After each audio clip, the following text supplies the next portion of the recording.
Eli scorned Apple. I understand you run your mouth about New Orleans and the Giants, and you think you're great because you play in the Cincinnati Bengals now you're in the AFC Championship game. Need I remind you who the Cincinnati Bengals are and what they accomplished this year? They won the division by default because the Cleveland Browns quarterback was injured all year. The Baltimore Ravens had 713 people on IR, and the Pittsburgh Steelers were trying to casually walk away from Ben Roethlisberger. That's when you won the division. And you had the two easiest opponents to face in the playoffs. The Tennessee Titans and, they were the one seed. Yeah, Ryan Tannehill. He's fucking flat out garbage. And the Las Vegas Raiders. Need I also remind you that the Cleveland Browns with Baker Mayfield, his arm being shot, targeted you 5 times, and whoever was playing against you caught 4 balls for 110 yards and 2 touchdowns.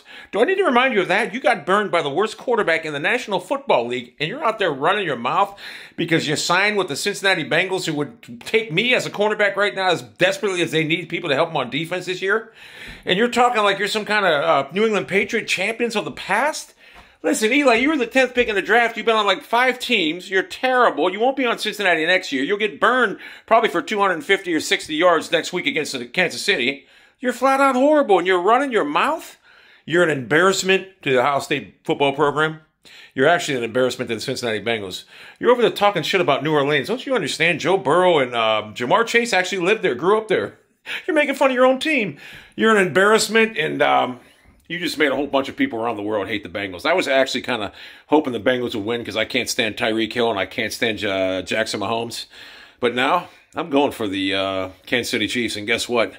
I have a little bit of pull in this game. You know why? Because I asked God to do me favors and he does them. You guys will get embarrassed. 44-16. Book it. Book it.